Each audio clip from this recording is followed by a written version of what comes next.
வணக்கம். அறிவியலும் மூட நம்பிக்கைகள். உலகம் முழுவதும் மூட நம்பிக்கைகள் என்பது இருந்து கொண்டுதான் இருக்கிறது. ஒவ்வொரு நாட்டிலும் ஒவ்வொரு வகையான மூட நம்பிக்கைகள்.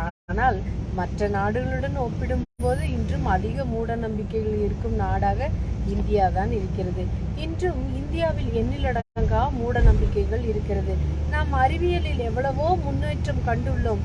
செவ்வாய் கிரகத்துக்கு கூட விண்கலத்தை அனுப்புகின்ற அளவுக்கு நமது தொழில்நுட்பம் வளர்ந்துள்ளது. ஆனால் நம் அறிவிற்கு ஒவ்வாத பழைய பழக்கங்கள் என்று கூறி சிலவற்றை பின்பற்றுவதன் விளைவாக நமது கால நேரம் விரயமாவதோடு மட்டுமல்லாமல் நமக்கு ஏராளமான வருத்தங்களும் உருவாகின்றன.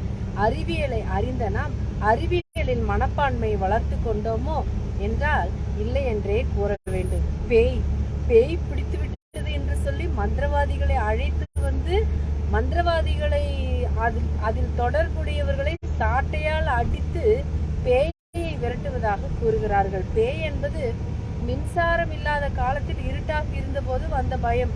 படித்தவர்களை பேய் இருக்கிறதா? மருத்துவர்களை அதிகாரிகளை பேய் பிடிக்கிறதா? இல்லையே. மனநலம் பாதிப்பு என்றால் மந்திரவாதிகளிடம் போகாமல் மனநல மருத்துவரிடம் போக வேண்டும். இதுதான் அறிவியல். ஜோதிடம். பல குடும்பங்களில் குழப்பத்தை உருவாக்குவதே இந்த ஜோதிடம் தான்.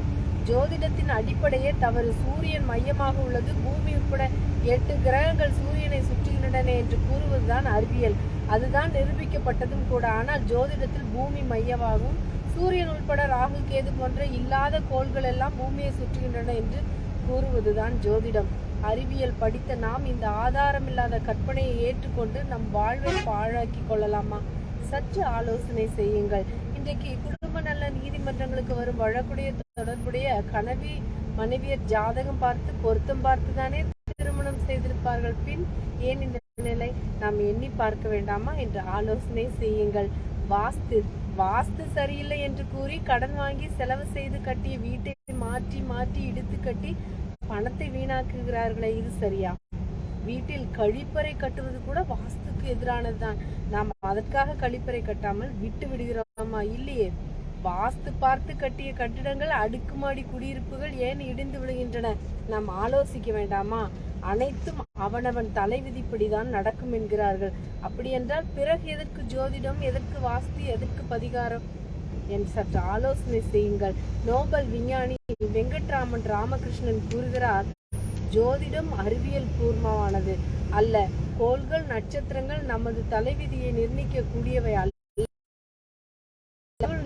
நமக்கு சுற்றியிருக்கும் உலகத்தை நம்பிக்கையின் அடிப்படையில் பார்க்காமல் அறிவியல் பூர்வமாக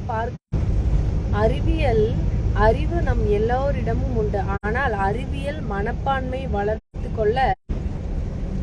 கொள்ள நம்மில் பெரும்பாலும்